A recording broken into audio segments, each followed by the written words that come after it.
Hello दोस्तों, स्वागत है आप लोग का। तो दोस्तों हम देखने वाले हैं दिसंबर का करंट अफेयर, संपूर्ण करंट अफेयर देखेंगे। आप लोग बहुत ज़्यादा डिमांड कर रहे थे कि सर जितना पूरा एक महीने में पूरा करंट अफेयर हुआ है, जिसे हमने नवंबर में कंप्लीट किया था, वैसे अभी लाइए। तो देखो मैंने पूरा कौन कौन से न्यूज़पेपर का ऐड किया मैं आपको बताते चल रहा हूँ। सबसे पहले कुछ रिवीजन हम करते तो वो सेक्टर हमने ऐड किया है, प्लस PIB जितना भी न्यूज़ पूरे पूरे मंथ में रहा दिसंबर में, वो हमने ऐड किया है। उसके अलावा द हिंदू प्लस दैनिक जागरण कि जितने भी न्यूज़ रहे हैं, ठीक है, वो सारा का सारा मैंने क्या किया, इसमें ऐड किया है। प्लस आपको पता है कि इस बार का जो साल के अंत में मन की बात हुई थी, तो उसमें जो प्रधानमंत्री मोदी जी ने बातें कही थी, वो हमारे प्रीलिम्स में बहुत सारी चीज़ें ऐसी थी जो हमारे प्रीलिम्स में डायरेक्टली पूछे जाने के चांसेस हैं, तो मैंने वो भी ऐड किया है। ठीक है, देखो इसके डिस्क्रिप्शन में आपको बुक लिस्ट डाल दूंगा, जो अगर आप प्री की तैयारी कर रहे हो या मेंस की तैयारी कर रहे हो तो उसकी सारी किताबों का लिस्ट डाल दूंगा। अगर आप वहाँ से डाउनलोड करना चाहते हो तो डाउनलोड कर लीजिएगा। प्लस इसका PDF भी आपको डिस्क्रिप्शन लिंक में यहाँ पे मिल जाएगा, तो दोनों आप वहाँ से डाउनलोड कर लीजिएगा। ठीक है, तो चलिए सेशन को स्टार्ट करते हैं। थोड़ा वीडियो लंबी होने वाली है, तो धैर्य बनाई रखिएगा, साहस बनाई रखिएगा और लास्ट तक देखिएगा। ठीक है, देखो आप आधे घंटे 1 घंटे अगर आप वीडियो नहीं देख पा रहे हो तो आपको 3 घंटे पेपर जब एग्जाम में लिखना रहेगा तो आप कैसे लिखेंगे। तो आप ये भी सोचिएगा, अगर आप यहाँ पे आधे अगर 1 घंटे का वीडियो होता है, 60 मिनट वीडियो होता है, तो 60 मिनट तक आप बैठे रह सकते हैं। तो इसका मतलब है कि आप 3 घंटे का जब आपका पेपर होगा 300 नंबर का, तो वहाँ भी आप आराम से दे पाएंगे। तो देखिए सबसे पहले बात देखते हैं दोस्तों, इसमें आपका हॉर्नबिल फेस्टिवल के बारे में बात करते हैं। 1 दिसंबर से लेकर चला था ये, ठीक है, 9 दिसंबर तक। तो यहाँ पे नागालैंड का ये हॉर्नबिल फेस्टिवल है और 1 दिसंबर 1963 से इसका क्या हुआ था, फॉर्मेशन हुआ था नागालैंड का। तो इस उपलक्ष्य में क्या किया इन्होंने, हॉर्नबिल फेस्टिवल को सेलिब्रेट किया। हॉर्नबिल देखो एक पक्षी है जिसमें बहुत ही श्रद्धा और सम्मान का भाव रखते हैं। ये इसकी जो चोंच होती है ना, बहुत ही लंबी होती है, इसको धनेश भी बोलते हैं। तो आप ये भी याद रखिएगा, हॉर्नबिल को धनेश भी बोलते हैं। ठीक है, तो आपको ये भी याद रखना, हॉर्नबिल को हम क्या बोलते हैं, यहाँ पे धनेश भी बोलते हैं। हॉर्नबिल यहाँ का एक पक्षी जिसमें बहुत ही श्रद्धा सम्मान का भाव रखते हैं। प्लस 1 दिसंबर 1963 को नागालैंड का फॉर्मेशन हुआ था।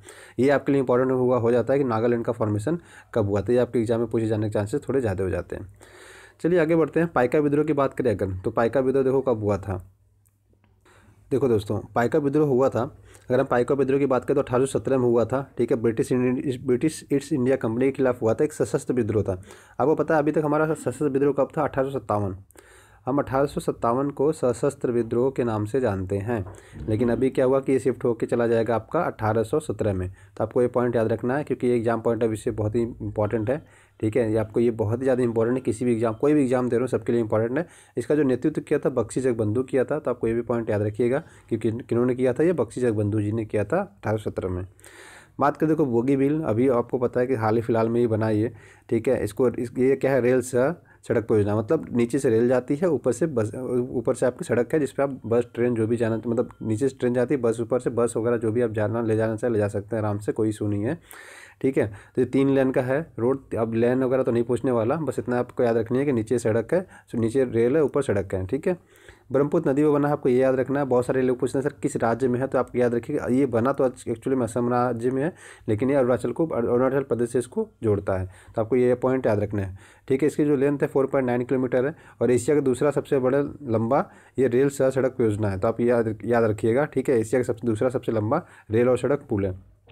कुछ राष्ट्रीय उद्यानों की बात करते हैं जो हाल फिलहाल में पिछले 6 महीने में न्यूज़पेपर में रहे हैं। तो बात करते हैं पहला कान्हा राष्ट्रीय उद्यान, बांधवगढ़ राष्ट्रीय उद्यान और पेंच राष्ट्रीय उद्यान और कूनो पालमपुर राष्ट्रीय वन्यजीव अभ्यारण्य। ये कहाँ पे है, ये मध्य प्रदेश में है। उत्तराखंड की बात करें, देखो Corbett Tiger Reserve, Rajaji National Park और जिम कार्बेट राष्ट्रीय उद्यान, ये कहाँ पे है, उत्तराखंड में है।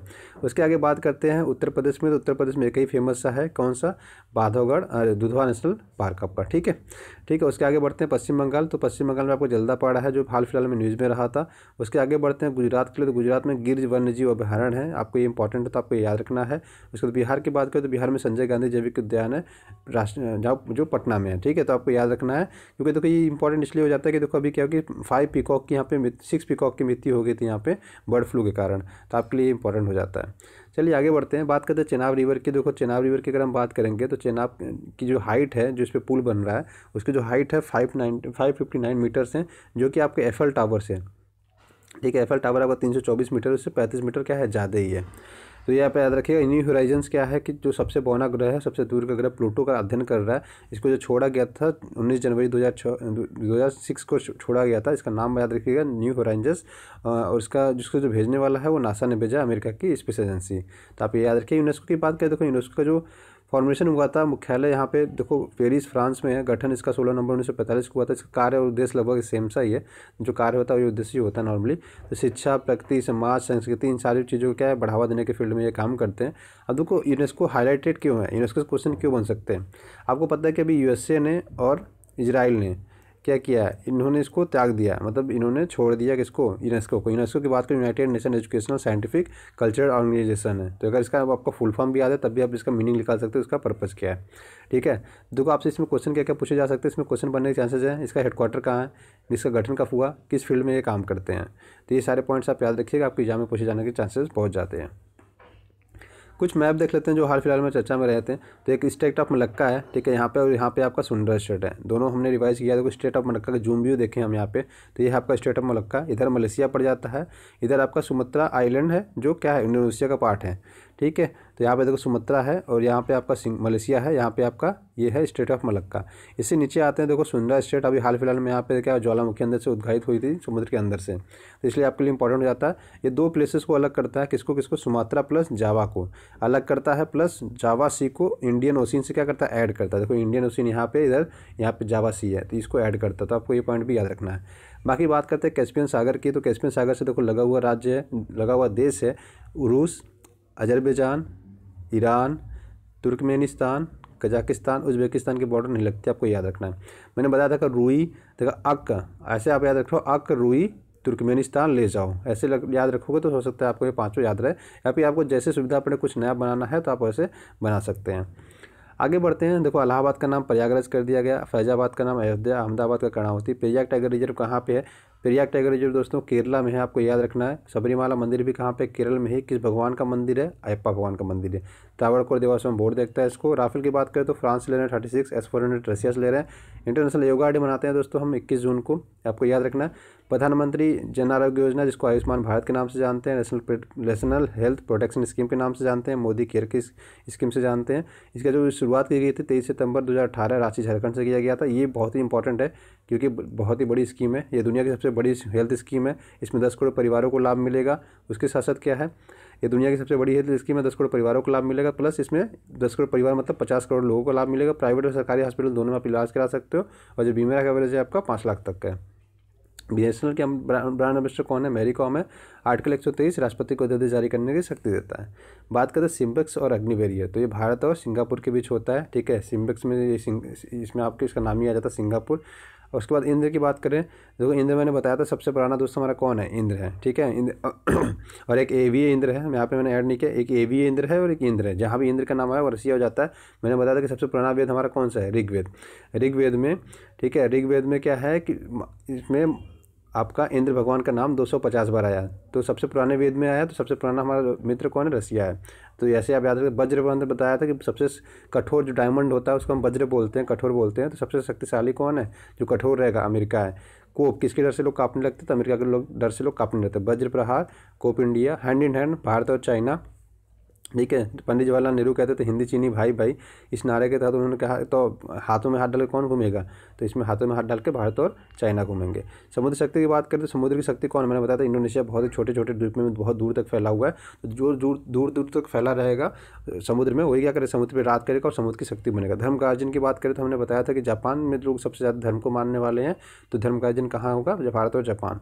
कोंकण 18 देखो बताया था मैंने, भारत और ब्रिटेन के बीच होता है। ठीक है, उसके आगे बढ़ते हैं। देखो अफगानिस्तान की बात करें तो मैंने बताया था इसको टूट से याद रखिएगा। ठीक है, टूट से ये कंट्री याद रखिएगी, तुर्कमेनिस्तान, उज्बेकिस्तान और तजाकिस्तान। ये देखो बाकी आप याद कर रख सकते हो कैसे, ईरान याद रह जाएगा आपको, पाकिस्तान याद रह जाएगा, इंडिया याद रह जाएगा, चाइना याद रह जाएगा।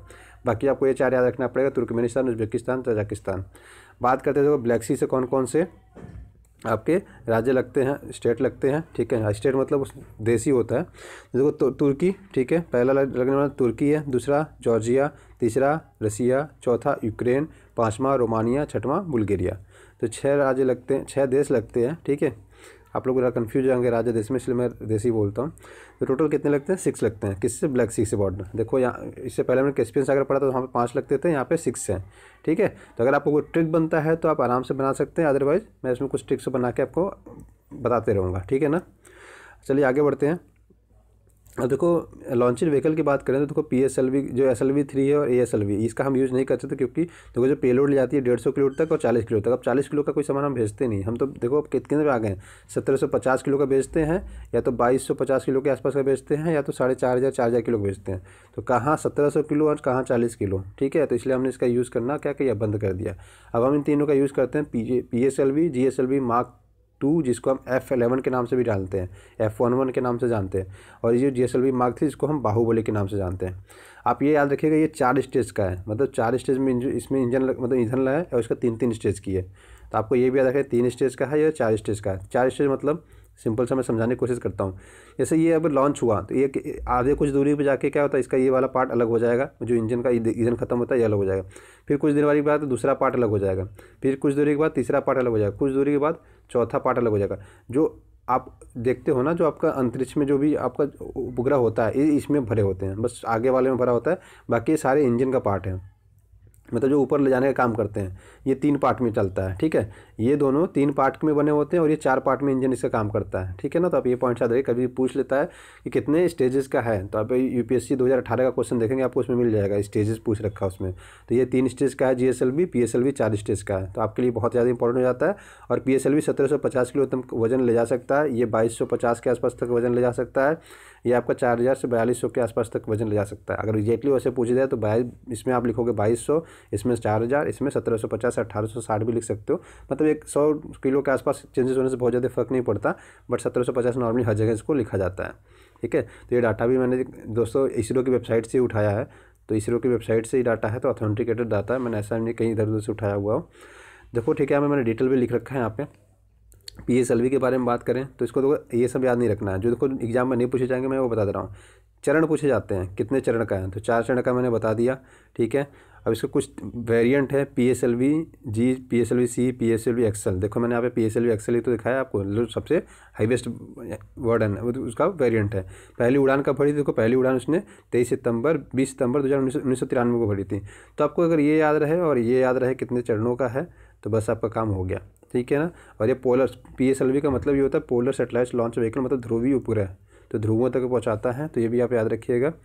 उसके आगे बढ़ते हैं जियो सिंक्रोनस, ठीक है, सैटेलाइट लॉन्च व्हीकल जिसको GSLV बोलते हैं। देखो इसकी चरणों की संख्या कितनी है, 3 चरण, मतलब एक चरण में ये अलग हो जाएगा, अगले चरण में ये अलग हो जाएगा, तीसरे चरण में यहाँ तक अलग हो जाएगा, बाकी जो सैटेलाइट्स रहेगा अपने कक्षा में जाकर अपने आप स्थापित हो जाता है। तो ये भी याद रखना है कि 3 चरण का होता है, ये इंपॉर्टेंट हो जाता है आपके लिए। पेलोड इसका याद रखिएगा लगभग 4000 किलो 4000 किलोग्राम के आसपास ले जाता है ये। उसके बाद ब्रिक्स की बात करें, देखो ब्रिक जो इसका सबसे पहले नाम ना ब्रिक हुआ करता था, तो वह 16 जून 2009 को स्थापित हुआ था। ब्राज़ील, रसिया, इंडिया, चाइना ने मिलकर किया था। बाद में क्या होता है 2010 में साउथ अफ्रीका ऐड होता है, तब इसका नाम ब्रिक्स हो जाता है, और Brazil, south Africa, India, China और साउथ अफ्रीका हो जाते हैं। उसके बाद 10वां जो समिट हुआ है दोस्तों, ये 25 जुलाई से 27 जुलाई के बीच जोहान्सबर्ग साउथ अफ्रीका में हुआ है।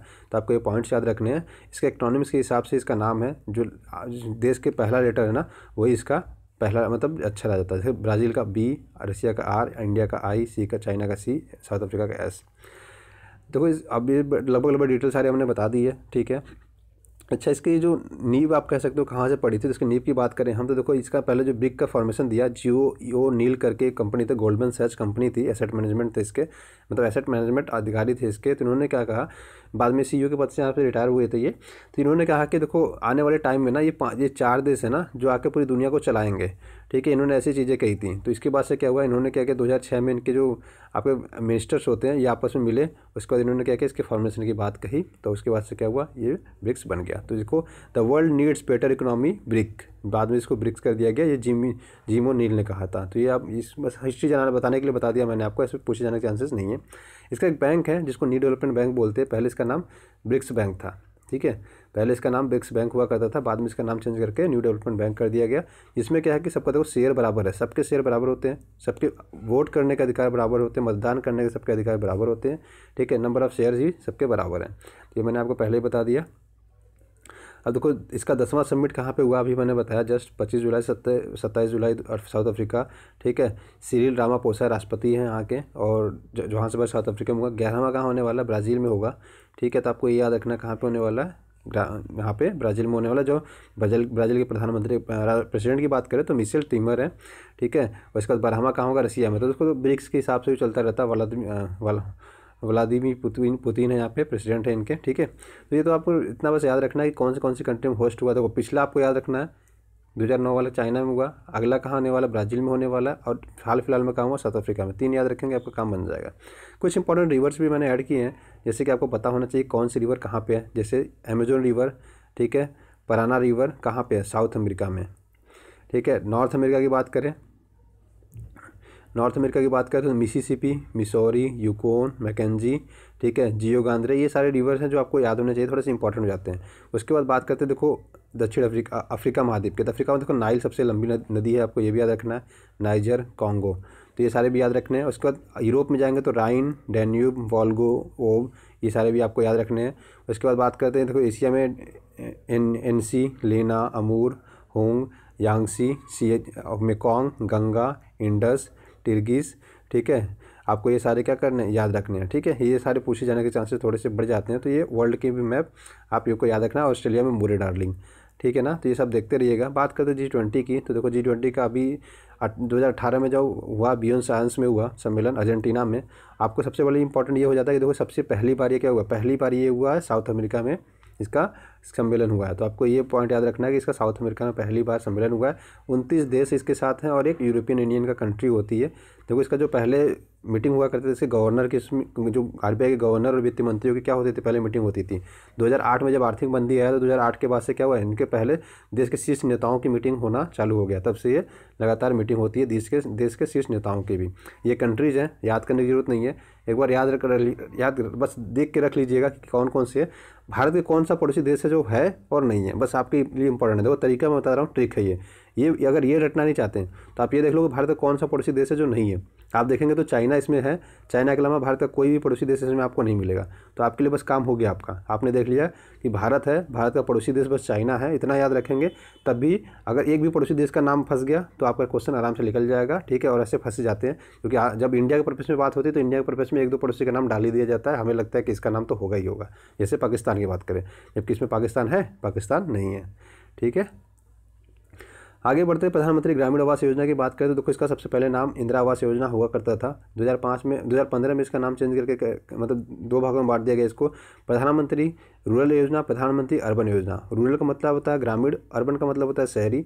2020 तक इसको क्या करना है, इसका टारगेट जो है 2020 तक सभी को घर प्रोवाइड करना है, सबके पास क्या हो, घर हो जाए, ठीक है। इनका टारगेट है कि सभी को 2020 तक हमें घर प्रोवाइड कराना है। बात करते हैं अग्नि वेरिएंट की। अग्नि के देखो 6 वेरिएंट हो गए अभी, एक अंडर डेवलपमेंट है, 2 टेस्टिंग में चल रहे हैं, 3 पहले से कंडक्ट हो चुके हैं, ठीक है, जो 3 ऑपरेशनल है।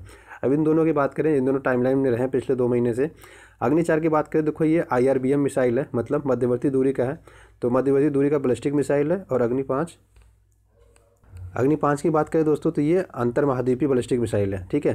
तो आप याद रखिए कि अंतर महाद्वीपीय मध्यम दूरी का मतलब ये आस पड़ोस के देशों में अपने पड़ोसी देशों तक पहुंच सकता है। और अंतर महाद्वीपीय का मतलब एक महाद्वीप से दूसरे महाद्वीप तक जा सकता है। जैसे इंडिया से बात करें तो मतलब एशिया से बात करें तो एशिया से आपका अफ्रीका जा सकता है, यूरोप जा सकता है, ऑस्ट्रेलिया जा सकता है, इतनी दूर दूर तक जाके मार कर सकता है। अब बैलिस्टिक मिसाइल क्या होता है ये समझ लेते हैं। बैलिस्टिक मिसाइल दोस्तों सिंपल से होता है कि सरफेस टू सरफेस मार करता है, मतलब एक जगह से उड़ेगा दूसरी जगह जाके मार करेगा, ठीक है, ये होता है बैलिस्टिक मिसाइल। उसके बाद एक क्रूज मिसाइल होता है। क्रूज मिसाइल को सबसे यहाँ टारगेट दिया तो क्रूज मिसाइल कैसे भी जा सकता है, घूम फिर के कैसे भी मार सकता है, तो कूदते फादते हुए जाना, इसी को बोलते हैं क्रूज मिसाइल। सिख धर्म की बात करें तो सिख धर्म की स्थापना गुरु नानक देव जी ने की थी। पहले धर्म का स्थापना भी की इन्होंने, लंगर प्रथा भी इन्होंने स्टार्ट की थी। ये तीनों इंपॉर्टेंट नहीं है उतने, बाकी जो इंपॉर्टेंट है देखो मैंने यहाँ पे वही मैं बताऊँगा भी आपको यहाँ पे, ठीक है। बाकी तो आप सारी पढ़ ही सकते हैं। गुरु अर्जुन देव ने क्या किया था, आपका स्वर्ण मंदिर की नींव रखी थी, प्लस गुरु ग्रंथ साहिब का संकलन किया था। गुरु हरगोविंद सिंह ने क्या किया था, अकाल तख्त की स्थापना की थी। गुरु गोविंद सिंह ने क्या किया था, खालसा पंथ की स्थापना की थी। गुरु तेज बहादुर सिंह को औरंगजेब ने उनका सर कटवा दिया था। संसद के सत्र की बात करें, संसद के 3 सत्र होते हैं, मानसून सत्र, बजट सत्र, शीतकालीन सत्र। RBI की बात करें तो RBI जो बना था, RBI एक्ट 1934 के तहत बना था। इसका शुरू में हेडक्वार्टर कोलकाता था 1937 में, उसके बाद चेंज कर दिया गया कहाँ, मुंबई। इसका जो गवर्नर होता है उसी नीतियों का निर्धारण करता है। 1949 को इसका राष्ट्रीयकरण किया गया और इस पर भारत का पूर्ण स्वामित्व हो गया, ठीक है। अब आगे बढ़ते हैं, बात करते हैं सार्क की, दक्षिण एशियाई क्षेत्रीय सहयोग संगठन। तो 7 को देखो south Asian association for regional cooperation international business ये बोलते हैं हम, ठीक है। अब सार्क में कौन कौन सी कंट्री है एक बार देख लेते हैं। ये देखो 8 कंट्रियाँ हैं, ठीक है। तो इसमें कौन कौन से आपका बांग्लादेश आ जाता है, इंडिया आ जाता है, पाकिस्तान आ जाता है। अब देखो आपको मैप भी याद रखना है किसका किसका क्या क्या है, ठीक है। ये आपका श्रीलंका आ जाता है, इधर आपका नेपाल आ जाता है, इधर बर्मा। ये कौन सी कंट्री का मैप है, मालदीव। ये कौन सा है, अफगानिस्तान, ठीक है। तो नाम देख लेते हैं एक बार कौन कौन सी। बाद में देखो मालदीव ऐड, इसमें ये ऐड हुआ था, ठीक है। इसकी स्थापना कब हुई तब देख लेते हैं। देखो सबसे पहले पढ़ लेते हैं, इसी में पढ़ के मैं आपको सुना देता हूँ। 8 देशों का क्या है, आर्थिक और राजनीतिक संगठन है, ठीक है। इसके 8 सदस्य देश हैं, कौन कौन से देख लेते हैं।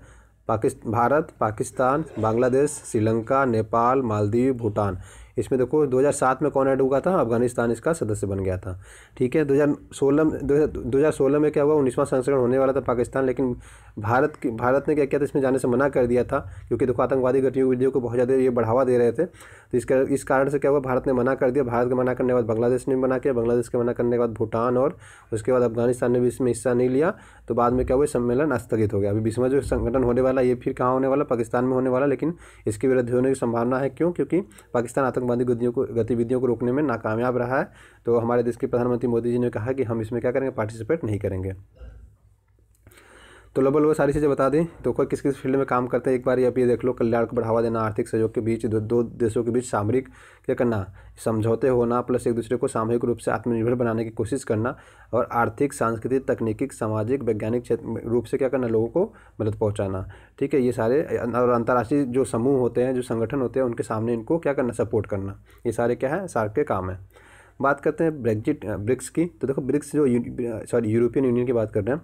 तो यूरोपियन यूनियन की बात करें तो यूरोपियन यूनियन में देखो टोटल 28 देश हैं। अभी आपको पता है ब्रिटेन एग्जिट हो रहा है, जिसको ब्रेक्जिट बोला जाता है। BR से देखो ब्रिटेन है, एग्जिट, देखो ब्रिटेन एग्जिट कहाँ से, यूरोपियन यूनियन से। तो ये है ब्रिटेन का मैप में आप देखोगे तो यहाँ पे ये है, ठीक है। ये अलग होंगे। तो बाकी ये देखो यहाँ जूम व्यू देखोगे तो यहाँ से यूनाइटेड किंगडम जो अलग होगा, बाकी ये सारे कंट्री है। देखो इनको अलग से करेंसी यूज़ करते हैं लोग, यूरो यूज़ करते हैं, ठीक है। ये लोग क्या करते हैं, यूरो यूज़ करते हैं, यानी कि करेंसी अलग से चलती है। प्लस अगर आपने एक देश का इसमें से वीज़ा ले लिया है तो इन सारे कंट्री में आप क्या कर सकते थे, घूम सकते हैं आराम से। बहुत सारे इनके फ़ायदे हैं। इनका एक आर्थिक राजनीतिक क्या है, एक मंच है जो क्या करते हैं, एक करेंसी यूज़ करते हैं, मतलब एक राष्ट्र में कोई भी प्रॉब्लम्स आती है तो उनका सहयोग करते हैं। तो हाल फिलहाल में क्या हुआ कि जनमत संग्रह हुआ ब्रिटेन में, उन्होंने क्या कहा कि हम इससे अलग होंगे। तो फाइनली क्या हुआ, अलग होने का प्रोसेस इन्होंने स्टार्ट कर रखा है। काफ़ी लंबा टाइम लग जाएगा इनको अलग होने में, ठीक है। तो काफ़ी दिन से चल रहा है। बात करते हैं एशियाई डेवलपमेंट बैंक, ठीक है। यह भी एक विकास बैंक है दोस्तों, जिसकी स्थापना 19 दिसंबर 1966 को की थी। जो इसका उद्देश्य है दोस्तों, क्या करना, लोगों को आर्थिक रूप से मदद करना। अब इसमें भी देखो क्या है, इसमें जो देश हैं, इसके शुरू में जब स्थापना हुई थी तो इसके जो सदस्य देश थे 31 थे। अभी कितने हैं, इसमें 67 सदस्य देश हैं। उसमें 48 एशिया के हैं, बाकी पैसिफिक है, और बाकी 19 सदस्य देश कहाँ हैं, बाहर के हैं, ठीक है। अब देखो इसको जो बनाया गया था, इसको वर्ल्ड बैंक के आधार पर बनाया गया था, ठीक है। वर्ल्ड बैंक जैसे काम करता है वैसे इसको बनाया गया था कि लोग क्या करेंगे इसमें, जैसे वर्ल्ड बैंक लोगों की सहायता करता है, बाकी देश भी इसका सहायता करेंगे। इसका जो हेडक्वार्टर है फिलीपींस में है, आपको ये याद रखना है, मनीला फिलीपींस में इसका क्या है, हेडक्वार्टर है, ठीक है। अब बात करते हैं ईज ऑफ डूइंग बिजनेस में रैंक भारत की। तो ये बहुत ही बढ़िया इन्होंने इम्प्रूवमेंट किया। 2017 में 100 थी, उसके बाद 77 हो गई है। अब देखो वर्ल्ड बैंक ये रिपोर्ट निकालता है, तो आपको ये याद रखना है, वर्ल्ड बैंक की रिपोर्ट है ईज ऑफ डूइंग बिजनेस की। न्यूजीलैंड को फर्स्ट स्थान, भारत को 77 स्थान। भारत इससे पहले 100 था, इसके पहले भी 130 था। तो बहुत ज़्यादा इंप्रूव किया इन्होंने। ये जो स्टैंडर्ड जो देखो मानक है, ये सारे किस किस पैरामीटर को लेते हैं। तो यहाँ पे मैंने लिख रखा है स्टार्टिंग बिजनेस को डील करने में कितना आप लोग करता है, डीलिंग विथ कंस्ट्रक्शन, कोई कंस्ट्रक्शन की परमिट चाहिए तो कितने जल्दी आपको मिलता है। गेटिंग इलेक्ट्रिसिटी, मतलब आपको अगर इलेक्ट्रिसिटी चाहिए तो इलेक्ट्रिसिटी कितने दिन में मिल जाती है। अगर आपने एप्लीकेशन दिया कि भैया हमारे हम फैक्ट्री तभी तो चालू कर पाएंगे जब हमारे इलेक्ट्रिसिटी होगी, तो आपने अप्लाई किया तो कितने जल्दी मिल रहा है, ठीक है। रजिस्टर, अब कोई प्रॉपर्टी रजिस्टर करेंगे, ठीक है, कोई जगह रजिस्ट्री करना है, फिर टैक्सेस वगैरह को लेके, फिर ट्रेड अक्रॉस द बॉर्डर, मतलब आप इंडिया से बाहर कोई ट्रेडिंग करनी है तो कितने आराम से आप कर पा रहे हो, ठीक है। कोई कॉन्ट्रैक्ट है या कोई आपको रिजॉल्विंग इंसॉल्वेंसी, कोई बैंकरप्सी हो गया, कुछ ऐसा हो गया, घटनाएं हो गई, तो उसको क्या करना, कितनी जल्दी आपको सॉल्व हो रहा है, ये सारी चीज़ों को इसमें देखा जाता है। अब बात कर लेते हैं देखो पीआईबी के पिछले एक महीने में कौन कौन से पीआईबी की न्यूज़ इंपॉर्टेंट रही। देखो आपको पता है कि PSLV C43 से हमने क्या किया था, आपको 31 उपग्रह भेजे थे, ठीक है। तो आपको हमने इसको किससे सब 31 उपग्रह भेजे थे, जिसमें कि 30 विदेशी थे और एक अपना खुद का था जिसको हम हाइसिस बोलते हैं, ठीक है। हाइसिस भेजते हैं, हाइसिस हमारा एक खुद का था। इसमें बात करें, देखो हमने किन किन देशों के भेजे थे, तो आपको याद रखिएगा हमने इसमें 9 बड़े उपग्रह भेजे थे, 29 छोटे उपग्रह भेजे थे, ठीक है। सॉरी 8 देशों के 29 उपग्रह भेजे थे, और उसके साथ साथ कुछ और देशों थे, Australia, Canada, Colombia, Finland, Malaysia, Netherland, Spain और अमेरिका के 23 थे। ये सारे इसमें देश थे। और जो पहली बार जिनके हम भेजे थे उनमें पहली बार के अगर हम देखें तो हमने ऑस्ट्रेलिया, कोलंबिया, मलेशिया और स्पेन, इनके क्या किए थे, इनके पहली बार हमने उपग्रह भेजे थे। आप देखो अगर इसरो की बात करें तो अध्यक्ष कौन है, आपको ये याद रखना है, ये पूछे जाने के चांसेस बहुत ज़्यादा होते हैं। अध्यक्ष डॉक्टर के सिवन है, तो आप ये याद रखिएगा, ठीक है। अब देखो इनकी एक एजेंसी है, इसरो की एक एजेंसी है जिसको एंट्रिक्स कॉर्पोरेशन लिमिटेड बोलते हैं। जैसे आप सपोज करो आप सपोज करो यूएसए के रहने वाले हो, आपको अपना एक मिसाइल भेजना है या अपना एक उपग्रह भेजना है, कहाँ पे, इसरो के साथ कह रहे हो कि आप इसरो मेरा भी भेज दो, मेरे पास तो लॉन्चिंग व्हीकल नहीं है। तो इसरो क्या कहेगा, इसरो के आप इस डिपार्टमेंट को कॉन्टैक्ट करोगे जिसको नाम है एंट्रिक्स कॉर्पोरेशन। ये क्या करेगा, ये कहेगा भैया इतना पैसा दोगे तो हम भेजेंगे। तो ये पूरा लेन देन का जो काम है ना आर्थिक रूप से, ये सारा यही विभाग देखता है।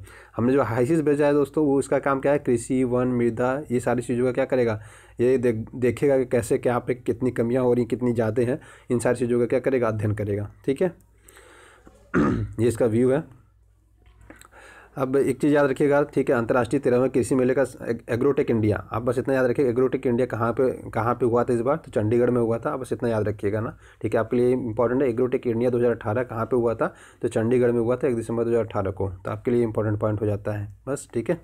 उसका सुनील अरोड़ा बने हैं, कौन सा मुख्य चुनाव आयुक्त बने, तो आपको पता है कि रावत जी हट गए अभी, तो उनकी जगह कौन बना है, सुनील अरोड़ा, ठीक है। देखो अभी आरबीआई के भी गवर्नर चेंज हो चुके हैं, और आपका मुख्य चुनाव आयुक्त भी चेंज हो चुके हैं। तो 23वें मुख्य चुनाव आयुक्त हैं, ये मुख्य चुनाव आयुक्त 23वें हैं। तो देखो अभी नया चेंज हो रहा है, तो आपको नाम याद करना थोड़ा सा तकलीफ दे हो सकता है, तो याद रखिएगा सुनील कुमार अरोड़ा क्या है, 23वें मुख्य चुनाव आयुक्त हैं, ठीक है। इससे पहले ओपी रावत थे, वो हट चुके हैं। अब एक्सकोप इंडिया, ये देखो कोप इंडिया हमने बात कर ली, एक्सरसाइज कोप इंडिया, ठीक है, तो इसको हम अभी डिस्कस नहीं करते हैं। हाँ देखो कहाँ का होगा वो भी याद, थोड़ा सा देख सकते हैं तो देख लीजिए, अदरवाइज मैंने उसमें अभी हम देखो एक्सरसाइज की जो अलग से सीरीज़ बना रखी है हमने, ठीक है, ऑल एक्सरसाइज इन 2018 हम उसमें अभी लॉन्च कर चुके हैं। पार्ट 1 आ चुका है, पार्ट टू अभी प्रोग्रेस में है दोस्तों, वो भी आजकल में आ जाएगा वो, ठीक है। आगे बढ़ते हैं, एवी इंद्र, देखो ये भी है, भारत और रशिया के बीच मैंने आपसे डिस्कस कर लिया था, ठीक है। आगे बढ़ते हैं, नागालैंड में कल पहली स्वदेश दर्शन परियोजना का उद्घाटन। तो इसमें क्या होता है, ये पेरेन कोहिमा ओखा ये परियोजना है, आपको याद रखना कहाँ की, नागालैंड की, इसलिए मैंने ऐड किया था कि आपको पेरेन कोहिमा ओखा दे देगा, तो आपको याद रखना कहाँ का फेस्टिवल है। इन्होंने क्या जनजातीय सर्किट विकास के लिए क्या किया है कि लोग यहाँ पे आए, यहाँ के नागालैंड की जो संस्कृति है, विरासत है, उनको देखें, एक पर्यटन को बढ़ावा देने के लिए चालू किया गया है पेरेन कोहिमा ओखा, तो ये नागालैंड का आपको याद रखना है। शाहपुर कंडी डैम मैंने बता चुका हूँ बहुत बार पहले, वैसे भी देखो हम डेली रिवीजन भी करते हैं इसको, तो कहाँ पे बना है, रावी नदी बना है, और इस पंजाब राज्य में, ये आपके लिए बहुत ज़्यादा इंपॉर्टेंट भी है, आपको याद रखना है। हैंड इन हैंड मैंने अभी जस्ट डिस्कस कर लिया, तो इसको हम छोड़ते हैं अभी। जीएम क्रॉप्स क्या होता है आपको ये देखो ये पता होना चाहिए। जीएम क्रॉप्स देखो, इसको जीएम क्रॉप्स के नाम से जानते हैं, जेनेटिक मॉडिफाइड क्रॉप्स इसको बोलते हैं। सपोज करो आपका आप एग्जांपल देता हूँ, लौकी की सब्जी है, ठीक है, लौकी की सब्जी है, जिसको सीताफल बोलते हैं, सीताफल जिसको बोलते हैं, ठीक है, वो आपका छोटे छोटे होते हैं, आपको इस फसल के इतने बड़े बड़े हो रहे हैं, इतने बड़े बड़े हो रहे हैं, आपने क्या किया, इसको इंजेक्शन लगा दिया, ठीक है, इंजेक्शन लगाने के बाद अगले महीने इतने बड़े बड़े होने लगे, 2 दिन बाद इतने बड़े बड़े होने लगे, ठीक है। तो आपने क्या किया, उसके जीन्स में क्या किया, मॉडिफाई कर दिया, तो इसका मतलब ये होता है जेनेटिकली मॉडिफाइड।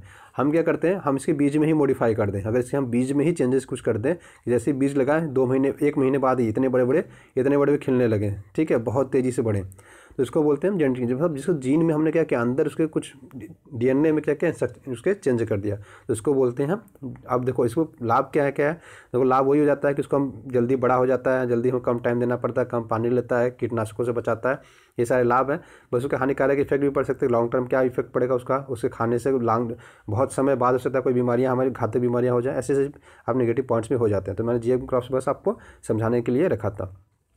अरुणा सीमा की बात करें, देखो इन्होंने हाल फिलहाल में 1-2 दिन पहले ही अभी क्या किया, अभी आपको पता है कि इन्होंने 5 महाद्वीपों की चढ़ाई कर चुके थे, 6वां भी ये चालू इन्होंने किया था, कहाँ पे, अंटार्कटिका में। तो इन्होंने क्या किया, ये अभियान अपना पूरा कर लिया है, तो इन्होंने 6 महाद्वीपों का जो सबसे ऊंची चोटी है उस पर फतह हासिल कर ली। दोस्तों इनका एक ही पैर है, एक पैर में वो आर्टिफिशियल पैर लगा के वो क्या करती हैं, चढ़ी हैं ये, तो ये बहुत ही बड़ी उपलब्धि है, और ये इंडिया के नहीं पूरे विश्व की पहली महिला है जो अब दिव्यांग होते हुए भी इन्होंने क्या किया, आपका सारे ऊँची जो चोटियाँ हैं पूरे वर्ल्ड की उसका फतेह किया है, ठीक है। अब बात करते हैं देखो शशिकांत दास। अभी मैंने तो कुछ देर पहले आपको देखो बताया था कि सुनील अरोड़ा बने थे कहाँ, आपका ओपी रावत की जगह मुख्य चुनाव आयुक्त। अभी आपके आगे शशिकांत दास जो आरबीआई के गवर्नर नियुक्त हुए, किनकी जगह आप इन्होंने लिया है, ठीक है, तो उर्जित पटेल की जगह इन्होंने इनको नियुक्त किया गया है, ठीक है ना। तो ये देखो IAS अधिकारी, कल को आप IAS बनेंगे तो देखो आप कहाँ कहाँ किस किस पोस्ट पर काम कर सकते हैं, ठीक है। चलिए आगे बढ़ते हैं। दक्षिण पश्चिम एवं बंगाल की खाड़ी में सटे हुए, देखो फेठई कहाँ आया था, बस आपको ये पॉइंट याद रखना है, ठीक है। फेठई कहाँ का आया था, तो श्रीलंका, तमिलनाडु, आंध्र प्रदेश के बॉर्डर पे आया था। फेठई क्या था, बस आपको चक्रवाती तूफान था। टाइमलेस लक्ष्मण, आपको पता है कार्टूनिस्ट थे ये, तो आपको याद रखना है। तो टाइमलेस लक्ष्मण की बात करें, किसकी बुक है, किसके ऊपर लिखी गई, तो आप याद रखिएगा टाइमलेस, नाम भी वैसे है इनके, ठीक है। तो कार्टूनिस्ट थे ये, आपसे पूछा जा सकता है कि क्या थे, लेखक थे, राइटर थे, संगीतकार थे, कार्टूनिस्ट थे। तो आप याद रखिएगा RK लक्ष्मण जो थे कि कार्टूनिस्ट थे, करते रखे कार्टून बनाते थे। तो आप ये चीज़ याद रखिएगा, आपके एग्जाम पॉइंट ऑफ व्यू से इंपॉर्टेंट हो जाता है। नीति आयोग ने जारी की भारत @75, तो भारत @75 किसकी नीति है, नीति आयोग की है। आप याद रखिए 41 महत्वपूर्ण क्षेत्रों पर इन्होंने काम करने की बात कही गई है, ठीक है। तो बस इतना भी इसमें आप इतना याद रखिए, अभिनव भारत @75 किसकी क्या है, नीति है, कार्यनीति है। तो आप याद रखिए नीति आयोग की है। आगे बढ़ते हैं। स्टार्टअप के लिए देखो रैंकिंग 2018 घोषित की, जिसमें शानदार प्रदर्शन गुजरात ने किया है।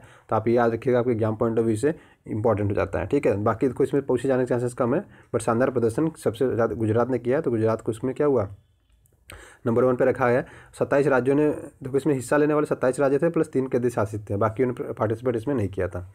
उसके बाद बात करते हैं दोस्तों सरदार पटेल पुरस्कार की। देखो सरदार पटेल पुरस्कार की शुरुआत की गई इस साल से। सरदार पटेल पुरस्कार जैसे भारत को एकजुटता के लिए आपने जो भी काम किया, चाहे आप एक पुरुष के रूप में अलग से काम करो, चाहे एक महिला के रूप में काम करो, एक समिति के रूप में काम करो, एक संस्था के रूप में काम कर रहे हो, तब भी आपको दिया जाएगा अगर भारत की अखंडता के लिए आपने कोई भी काम किया और आपने कोई भी योगदान दिया है तो। पाइका विद्रोह के, देखो अब ये इसलिए इंपॉर्टेंट देखो हो जाता है। 24 दिसंबर को क्या हुआ, प्रधानमंत्री मोदी जी ने पाइका विद्रोह के स्मारक पर एक सिक्का और डाक टिकट जारी किया था। मैंने पाइका विद्रोह जस्ट आपको अभी बता भी दिया कि 1857 की क्रांति को शिफ्ट करके हम कहाँ करने वाले हैं, 1817 में करने वाले बख्शी जंगबंधु। ये भी मैंने आपको बता दें, ब्रिटिश राज के खिलाफ पाइका द्वारा एक सशस्त्र विद्रोह हुआ था, ठीक है। इसलिए आपके लिए देखो और इम्पोर्टेंट हो जाता है। प्रधानमंत्री मोदी जी ने क्या किया था, अटल बिहारी वाजपेयी को जन्मदिन पर 100 रुपये का सिक्का जारी किया था। तो आपको ये याद रखना है किसके लिए सिक्का जारी किया गया, तो आपको ये पॉइंट्स याद रखने हैं, ठीक है। बाकी बात करते हैं बोगी बिल की, तो देखो मैंने ये सारी चीज़ लगभग इसमें बता रखी है, ठीक है। रेल सड़क योजना है, ये नीचे से रेल जाती है, ऊपर से ट्रेन मतलब बस वगैरह जाती हैं, ठीक है। तो ये ऊपर सड़क है, नीचे ट्रेन की पटरियाँ हैं। तो आपको ये याद रखना है बोगी बिल सड़क, ठीक है। तो इसमें लगभग मैंने सारी चीज़ आपको पहले ही बता दी है। इसको लेंथ है 4.9 किलोमीटर, याद रखिए, ब्रह्मपुत्र नदी पे असम में है, ठीक है ना। तो ये पॉइंट से आप याद रखिएगा। देखो अब ये स्मार्ट प्रीपेड क्या है, आपको याद रखना है। इलेक्ट्रिसिटी को क्या करना है, आगे आने वाले 3 महीनों में, आने वाले 3 सालों में क्या करना है, प्रीपेड बना देना है। जैसे आप मोबाइल रिचार्ज करते हो तभी बात कर पाते हो, आपका बैलेंस खत्म होता है तो आप बात नहीं कर पाते हो। ऐसे क्या करना पड़ेगा, आपका जो इलेक्ट्रिसिटी मीटर है उसको रिचार्ज करेंगे, जब तक आपका बैलेंस रहेगा तब तक चलेगा, जैसे ही बैलेंस खत्म हुआ बिजली गुल। तो आपको रिचार्ज करना पड़ेगा, जैसे ही खत्म होने वाला रहेगा 10 दिन पहले 5 दिन पहले आपको मैसेज आने लगेगा कि आपका इतनी यूनिट रह गई है। तो कुछ ऐसा सिस्टम बनाएंगे जिससे कि आपको पता लगता है, जैसे आपको बैलेंस खत्म होने वाला तो बोलता नहीं है कि आपके 1 रुपये बैलेंस रह गए हैं, प्लीज़ रिचार्ज करिए, ठीक है। तो ऐसे ही आपको मैसेज भी आया करेगा, आपको कॉल आ जाएगा कि सर आपके अकाउंट में इतने रुपए ही बचे हैं, प्लीज़ इसको रिचार्ज करिए। बेसल नॉर्म्स की बात करें, देखो बेसल नॉर्म्स 3 है, ठीक है। बेसल 1 जो अभी देखो आया कहाँ से, पहले ये समझ लेते हैं। देखो 1980 में क्या हुआ, स्विट्जरलैंड के बेसल शहर से शुरू हुआ था और इसलिए चालू किया गया था जो बैंकिंग प्रणाली है ना उसको क्या करें सुधारा जा सके, जो केंद्रीय बैंक है उसकी क्या स्थिरता को बनाया जा सके, इसके लिए लाया गया था, ठीक है। अब देखो दोस्तों इसमें अगर मुख्य पॉइंट देखें हम, ठीक है, तो आपको ये चीज़ याद रखना है कि देखो सबसे पुराना ये वित्तीय संस्था है, ठीक है। तो देखो 1930 में इसकी स्थापना की गई, तो वैसे देखो तो वित्तीय मामले में, बट जो वेसल से स्टार्ट हुए, वेसल देखो 1980 में स्टार्ट हुए, इससे पहले बहुत सारी चीज़ें और भी हुई, बट वो देखो हिस्ट्री समझने की जरूरत नहीं है, आपको याद रखना है बेसल 1, बेसल 2, बेसल 3। बेसल 1 की अगर बात करें तो देखो ये बैंकों और वित्तीय प्रणाली को क्या जोखिम पर केंद्रित था, मतलब इसके जोखिम को क्या करना है, कम से कम करना है। फिर दूसरे जब बेसल 2 2004 में लागू हुए तो उसका मतलब क्या था, उसका पर्पज ये था कि अंतर्राष्ट्रीय वित्तीय जोखिमों को क्या निपटने का, मतलब अंतर्राष्ट्रीय रूप से जो जोखिम है उसको क्या करना है, कम करना। और बेसल 3 की बात करें तो इसमें यह था कि बैंकों की पूंजी जो अपर्याप्तता है उसको अनुपात में रखा जाए और अंतर्राष्ट्रीय मानक के अनुसार रखा जाए, मतलब सारे बैंक ऐसे हो कि ऐसा ना हो कि कोई बैंक दिवालिया हो जिससे कि क्या हो बाकियों पे इसका असर पड़ जाए, ठीक है। कोई बड़ा बैंक है, यूएसए का कोई बड़ा बैंक है, अगर वो दिवालिया होता है तो पूरी वर्ल्ड की इकोनॉमी क्या होती है, धराशायी हो जाती है। तो उन्होंने ये चीज़ कही कि कहीं ऐसा ना हो, ठीक है। इस वजह से हमें क्या करना पड़ेगा, बचाना पड़ेगा। तो देखो बेसल 3 हम अभी नॉर्म क्या करने वाले अडॉप्ट कर रहे हैं, ठीक है। और पूरी तरह लागू कर दिया जाएगा। तो इसके लिए क्या था, हमारे लिए इंपॉर्टेंट है। तो मैं सारी पॉइंट्स लगभग मैंने इसमें बता दिए। आपको एक बार पढ़ना होगा तो थोड़ा सा पढ़ लीजिएगा, बट बेसल नॉर्म्स क्या है, बैंकिंग से रिलेटेड आपको इतनी सारी चीज़ें पता होनी चाहिए, ठीक है। उसके बाद एनआरसी की बात करें, देखो NRC national register of citizen of India, भारतीय राष्ट्रीय नागरिक रजिस्टर। देखो असम ने क्या किया, 1951 के बाद पहला एनआरसी अपडेट कराया है। तो आपको ये पॉइंट्स एग्जाम के लिए इंपॉर्टेंट हो जाता है कि असम पहला राज्य बना जिसने 1951 के बाद एनआरसी अपडेट कराई है। मालदीव के राष्ट्रपति भारत की यात्रा पे थे, तो मालदीव के राष्ट्रपति कौन आपको ये पता होना चाहिए। तो मालदीव के सबसे पहले लोकेशन देख लेते हैं। तो देखो मालदीव यहाँ पे है, अगर आप मैप देखोगे तो मालदीव ये रहा और इसका जूम व्यू ये है, ठीक है। हाईलाइट इसलिए रहा कि अभी देखो अब्दुल्ला यामीन के बाद यहाँ के नए राष्ट्रपति चुने गए, इब्राहिम मोहम्मद सोली, ठीक है। तो आपको ये पॉइंट्स याद रखना, इब्राहिम मोहम्मद सोली चुने गए हैं। बहुत सारे महत्वपूर्ण बिंदु पर समझौता हुआ, बट आपके लिए इंपॉर्टेंट नहीं है इनके, बस ये आप लोकेशन याद रखिएगा कहाँ पे है, ठीक है। अब बात करते हैं, देखो यूनिवर्सल हेल्थ कवरेज डे, ये 12 दिसंबर को मनाया जाता है, जिसकी थीम थी universal health coverage for every one और एवरीवेयर। यूनिवर्सल हेल्थ कवरेज सभी को मिलना चाहिए, कहीं पर भी और किसी को भी, ठीक है। आप कोई भी पर्सन उसको मिलना चाहिए और कहीं पे भी मिलना चाहिए। मतलब आप इंडिया के रहने वाले हो, आप अगर पाकिस्तान में जाकर रह रहे हो तब भी मिलेगा, पाकिस्तान का पर्सन है इंडिया में रह रहा है तब भी उसको मिलना चाहिए। अब बात करते हैं हृदय योजना की, तो heritage city development and augmentation योजना है इसका नाम। अभी देखो इसकी जो शुरुआत की गई थी 21 जनवरी 2015 को की गई थी। बजट ऑलरेडी ये सब याद करने की जरूरत नहीं है। टोटल सिटी इसमें रखे गए थे शुरू में 12, तो आपको याद रखना डेवलपमेंट हेरिटेज, ठीक है। इसके अंतर्गत देखो कौन कौन सिटीज़ थी, आपको अगर ये देख सकते हो एक बार देख लीजिएगा, याद रखने की जरूरत नहीं है, ठीक है ना। तो आपको ये चीज़ें याद रखने की ज़रूरत नहीं है, ठीक है।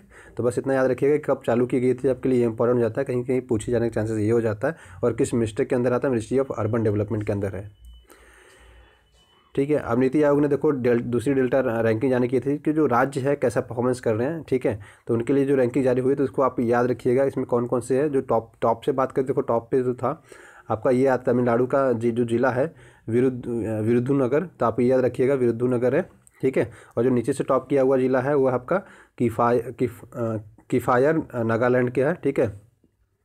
सॉरी झारखंड का पाकुड़ है, ठीक है। पाकुड़ इसमें क्या किया था, उसको सबसे कम रैंक मिली थी। तो आपको ये याद रखना है कि सबसे टॉप पे कौन रहा, सबसे नीचे कौन रहा है, ठीक है ना। तो इसको इसमें इन्होंने लिख रखा सिद्धार्थनगर, कोरापुटा, औरंगाबाद इसमें शामिल किया गया, ठीक है, बेहतरीन पोजीशन के लिए उनको आकांक्षी जिलों में। तो इतना अगर याद रहता है तो ठीक है, याद नहीं रहता तब भी कोई बात नहीं है, क्योंकि देखो ये बहुत ज़्यादा क्या होता है फैक्ट अलग ही हो जाते हैं। बात करते हैं करतारपुर कॉरिडोर की। देखो यहाँ पे करतारपुर पाकिस्तान में है, गुरु डेरा बाबा नामक से कॉरिडोर बनाया जा रहा है, क्योंकि अगर गुरु नानक जी का यहाँ पे जन्म हुआ, उन्होंने बहुत सारे टाइम यहाँ पे बिताए हैं। तो ये क्या है कि सिख धर्म के लिए सिख धर्म के लिए बहुत ही एक इनका श्रद्धा और सम्मान से ये देखते हैं। देखो ये वाला 4 किलोमीटर का एरिया क्या है, पाकिस्तान में है, 2 किलोमीटर भारत में है। तो ये भारत का बॉर्डर है, इधर पाकिस्तान है, इधर इंडिया है, ठीक है, इधर इंडिया है। तो अब ये देखो अभी आपको हाल फिलहाल में देखा होगा बहुत ज़्यादा न्यूज़ में रहा, ठीक है। तो इसको अब बनाया जा रहा है कॉरिडोर को, जिससे कि एक दूसरे देशों को एक तो आर्थिक रूप से भी फायदा होगा और बहुत सारी चीज़ों को बढ़ावा मिलेगा। अब रैट माइनिंग क्या होता है, आपको ये देख लो। रैट माइनिंग में क्या होता है, बॉक्स से छेद करते हैं, इतना ही छेद होता है कि इसमें एक आदमी एक टाइम पे इधर उधर जा सकता है। तो ऐसे होल करके जो खेती मतलब जो लोग इसमें कोयला खदान से निकालते हैं, ये इलीगल है पूरे इंडिया में, ठीक है। तो इसको रैट माइनिंग बोलते हैं। मेघालय में अभी क्या है कि ये जयंतिया हिल्स पे जलतिया इसमें 15 लोग फंस गए थे और मिले भी नहीं वो लोग। तो 15 लोगों की ये कही जा रही है कि मृत्यु भी हो गई होगी उसमें, लगभग ये लगभग 220 दिन से ज़्यादा हो चुका है, ठीक है। तब देखो लोकेशंस में देख लेते हैं कि क्या क्या है यहाँ पे। देखो गारो, खासी, जयंतिया जनजातियाँ भी है, हिल्स भी है। कहाँ पे, मेघालय में। तो आपके लिए याद रखना है मिजो हिल्स याद रखना है, नागा हिल्स लिखना है, ठीक है, पटकाई बूम ये सारे याद रखेंगे, ठीक है। और ग्रेट हिमालय ये रेंज है। ये आपका कंचनजंगा कहाँ पे, सिक्किम में है, तो आप ऐसे याद रख सकते हैं। माउंट एवरेस्ट मकालू कहाँ पे, नेपाल में है। तो ये सारे पॉइंट जो है यहाँ पे मैंने ऐड किए हैं वो आपको प्लीज़ देख लीजिएगा। उसके बाद देखो हाइपरसोनिक मिसाइल तैयार कर रहा है। हाइपरसोनिक इसकी स्पीड होगी 5 मैक होगी। 5 मैक मतलब समझ रहे हैं 1000 किलोमीटर मतलब 6125 किलोमीटर पर आवर। मतलब अगर मैं कन्याकुमारी से जम्मू कश्मीर भेजूँ तो वहाँ तक जाएगा, फिर वहाँ से वापस भी आ जाएगा 1 घंटे में। लगभग 3000 के आसपास है ना कश्मीर से कन्याकुमारी, जो एकदम north most south most point बात करें इंडिया की, तो वहाँ जो जाएगा और आ जाएगा 1 घंटे में, समझ रहे हो। तो ये इतनी स्पीड तेज़ होगी इसकी। तो बस इतना। इसलिए नासा का इनसाइट, तो इनसाइट किसका आपको याद रखना है कि नासा का है, मंगल ग्रह पर ये भेजा गया है, ठीक है। तो इसको बस याद रखिए, इनसाइट किसका है, नासा का है, मंगल ग्रह का क्या अभियान है। बस इतनी पॉइंट्स आपको याद रखने एग्जाम पॉइंट ऑफ व्यू से, ठीक है। चलिए आगे बढ़ते हैं। उसके बाद नेपाल में देखो नहीं चलेंगे 2000 200 500 2000 के नोट्स। तो ये वैसे जो इन्फॉर्मेशन थे अब तो आप याद रखिएगा। ई कॉमर्स साइट के लिए एक्सक्लूसिव सेल अब बंद हो जाएगा, ठीक है। अब गवर्नमेंट ने कह दिया कि एक्सक्लूसिव सेल आप नहीं कर सकते। एक्सक्लूसिव सेल का मतलब बता दें, जैसे एक फ़ोन आता है OnePlus, वन प्लस का फ़ोन देखोगे दोस्तों ये अमेजोन पे ही मिलता है बस, जबकि फ्लिपकार्ट पे नहीं मिलता। तो ये सारे एक्सक्लूसिव सेल्स अब क्या होंगे, अब बंद हो जाएंगे इंडिया में, ऐसे सेल्स नहीं होंगे। अब ओपेक की बात करें, देखो ओपेक का जो फुल फॉर्म है the Organization of Petroleum Exporting Countries. इसका जो हेडक्वार्टर है वियना ऑस्ट्रेलिया में फाउंडेड हुआ था दोस्तों। अब देखो हेडक्वार्टर इसका बड़ा अजीब हो जाता है आपके लिए, हेडक्वार्टर देखो इसमें वियना ऑस्ट्रेलिया है ही नहीं, बट इसका हेडक्वार्टर इन्होंने कहाँ रखा है, वियना ऑस्ट्रेलिया में रखा है। फाउंड हुआ था दोस्तों सितंबर 1960 को बगदाद और इराक में, बगदाद इराक में, ठीक है, जहाँ पे फाउंडेड हुआ। इसका ओपेक का ये लोगो है। जो कोई फाउंडिंग मेंबर्स थे ईरान, इराक, कुवैत, सऊदी अरब और वेनेजुला, मैंने इसलिए रेड मार्क कर रखा है। ये तीनों कंट्री ने खोजा था, बाकी इसके और मेंबर है, ठीक है। कतर अभी हाल फिलहाल में उसने अलग होने का निर्णय लिया था, इसलिए टाइमलाइन में रहा, ठीक है। अब देखो मैप में देखना चाहें, देखो कुछ अफ्रीकन कंट्री है इसमें, अगर आप देखोगे, देखो ये तो देखो वेनेजुला, इक्वाडोर, ये सारे कहाँ हैं, ये तो देखो साउथ अमेरिका की कंट्री हैं। बाकी अफ्रीकन कंट्री कुछ हैं इसमें जहाँ पे पेट्रोलियम पाया जाता है। बाकी ये सबसे major exporting oil exporting country है, ठीक है। Iran, Kuwait, Qatar, Saudi Arabia, UAE, ठीक है, इराक, लीबिया, अल्जीरिया, ये सारे क्या हैं, ये सारे ज़्यादातर क्या करते हैं, ये कंट्री क्या करते हैं, ऑयल एक्सपोर्ट करते हैं, ठीक है। चलिए आगे बढ़ते हैं। उड़ान स्कीम में बात करें तो उड़े देश का आम नागरिक, तो इसके लिए क्या कि ये जनवरी 2017 में ये परियोजना चालू की गई थी, जिसमें 500 किलोमीटर तक के आप ट्रैवल कर रहे हैं, 1 घंटे के आसपास अगर ट्रैवल है तो लगभग 2,500 रुपये तक आपको क्या करना पड़ेगा, किराया देना पड़ेगा। GSAT-11 की बात करें, देखो हमने फ्रेंच गुयाना से इसको लॉन्च किया था, तो आपके लिए ये इंपॉर्टेंट हो जाता है, ठीक है। तो आप सोच रहे हो कि हमने GSAT-11 फ्रेंच गुयाना से क्यों लॉन्च किया, देखो इसके लिए मैं आपको दिखाई देता हूँ, ठीक है। देखो फ्रेंच गुयाना से लॉन्च करने का मतलब ये था कि देखो इसका जो वेट था ना वो 5,854 किलोग्राम था। हमने बताया था GSLV Mark 3 का वेट कितना है, 4,000 किलो तक ले जा सकता है। तो जब वो 4,000 किलो ले जा सकता है तो इसके जो वेट है देखो कितना ज़्यादा है, 1,800 किलोग्राम तक ज़्यादा हो जाता है। तो इसलिए हमें क्या करना पड़ा, हमें फ्रेंच गुयाना फ्रांस के सैटेलाइट्स के थ्रू इसको क्या करना पड़ा, इसको हमें भेजना पड़ा, ठीक है। अब देखो जो कहाँ से भेजा गया आप ये देख लीजिएगा, कोरोन लॉन्च बेस फ्रेंच गुयाना, तो ये फ्रांस की मदद से हमने किया था और एरियन 5 के द्वारा भेजा था। तो इनका जो स्पेस जो क्राफ्ट है जो ले गया इसको, उसका नाम है, देखिए आप याद रखिएगा कौन सा, एरियाना 5, तो आपके लिए याद रखना है, ठीक है। एरियाना 5 के थ्रू हमने इसको भेजा था। उसके बाद देखो शर्मिले सीरो हिरण कहाँ पे पाए जाते हैं, तो ये उत्तराखंड में, याद रखिएगा, इसलिए मैंने इसको ऐड किया था, इसको सीरो हिरण बोलते हैं, ठीक है। आगे बढ़ते हैं। गुरुग्राम बनेगा देखो ODF प्लस शहर, ODF प्लस ODF, ठीक है, ओपन, ठीक है। तो एक तो ODF होता है, एक ODF प्लस होता है और एक ODF मैं फिर से लिखता हूँ, देखिए ODF, जिसको हम ओपन डिफिनेशन फ्री बोलते हैं, खुले में शौच की बात करते हैं, ठीक है। तो एक देखो ODF होता है, एक ODF प्लस होता है और ODF प्लस होता है, तो आप ये पॉइंट याद रखिएगा। ODF में क्या होता है कि शौचालय आपके घर में पूरे गांव में बन गया, उसको ODF मुक्त बोलते हैं, ठीक है, खुले में शौचालय मुक्त बोलते हैं। ODF प्लस का मतलब होता है कि आपने क्या किया, शौचालय तो बनाए प्लस सार्वजनिक शौचालय भी बनाए हैं, तो वो हो जाएगा ODF प्लस में, ठीक है। और उसके साथ साथ क्या, सार्वजनिक शौचालय मतलब आपने टॉयलेट वगैरह बना दिया। अब ODF प्लस आपको बनना है, तो ODF प्लस में क्या करेंगे, जो सार्वजनिक शौचालय होंगे ना, वहाँ पे आप क्या होंगे, टिश्यू पेपर देंगे, हाथ धोने के लिए साबुन रहेगा, तौलिया रहेगा, ये सारे क्या है, ये सारी कैटेगरी में शामिल किया गया ODF प्लस गाँव में। तो हरियाणा पहला राज्य बना जो ODF प्लस शहर के रूप में बना, गुरुग्राम, जिसको पहले आप क्या बोलते थे, गुरुग्राम को हम पहले ही गुड़गांव बोलते थे, ठीक है। अब देखो म्यांमार के दौरे पे थे 4 दिन की, ठीक है, हमारे देश के राष्ट्रपति, तो आपको याद रखना है कि 4 दिन की यात्रा पे थे, तो इसलिए आपके लिए थोड़ा सा इंपॉर्टेंट हो जाता है। तो ये बहुत सारे मंदिर वगैरह भी गए, लेकिन देखो आपको क्या रखना है, एक तो म्यांमार का मैप देखना है, कहाँ के कौन कौन से इसका पड़ोसी देशों से क्या इसका बॉर्डर लगता है, ठीक है, तो आपको ये याद रखना है। उसके अलावा क्या करना है आपको, इसके जो रिवर है ये आपको रिवर देखना है, ठीक है, सलवीन रिवर, इरादी रिवर, ठीक है, आपका ये चिनविन रिवर, ये सारे क्या करना है आपको ये याद रखना है, ठीक है। तो आपको रिवर से याद रखने हैं, प्लस इसके पड़ोसी कौन कौन से इसका बॉर्डर लगता है देशों से, तो आप याद रखिएगा चाइना, लाओस, वियतनाम, ठीक है, थाईलैंड। तो ये वियतनाम से तो बॉर्डर नहीं लगता, थाईलैंड, लाओस, चाइना, इंडिया, इन सबसे क्या करता है इसका बॉर्डर लगता है, ठीक है। आगे बढ़ते हैं। तो CPEC की बात करें, देखो यहाँ पे चाबहार पोर्ट भारत बना रहा है, कहाँ पे है बनाया है भारत ने, कहाँ पे, ईरान में है, और भारत के लिए इंपॉर्टेंट ये है कि ये अफगानिस्तान से कनेक्टिविटी होता है। और ग्वादर की बात करें तो ग्वादर चाइना ने बनाया है, जो पाकिस्तान और जो हमारे POK है उससे होते हुए जाता है, तो आपको ये दोनों चीज़ें याद रखना है, ठीक है। उसके बाद कान्हा राष्ट्रीय पार्क की बात करें, देखो कहाँ पर ये हम डेली रिविजन करते हैं, तो ये है आपका मध्य प्रदेश में, तो आपको ये याद रखना है, ठीक है। दुर्लभ माउस डियर दिखा गया कहाँ पे, यहाँ पे कान्हा राष्ट्रीय पार्क में, तो आप याद रखिएगा पॉइंट। उसके बाद मेक्सिको की वनेसा बनी मिस वर्ल्ड, तो मिस वर्ल्ड कौन बना है, वनेसा, यहाँ पे याद रखिएगा कहाँ की है, मेक्सिको की, ठीक है।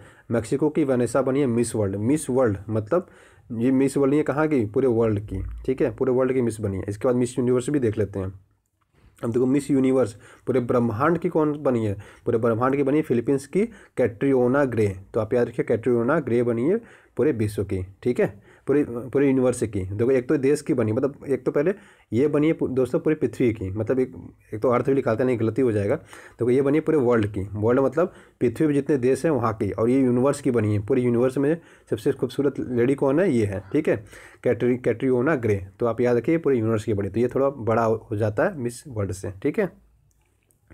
उसके बाद देखो बब्बर शेर की बात करें तो कहाँ पाए जाते हैं, तो ये आप याद रखिएगा गिर वन अभयारण्य में पाए जाते हैं। कोनो पालमपुर में इनको शिफ्ट करने की बात कही गई थी, जो कहाँ पे मध्य प्रदेश में है। तो ये भी सारे पॉइंट्स हमने बता रखे हैं।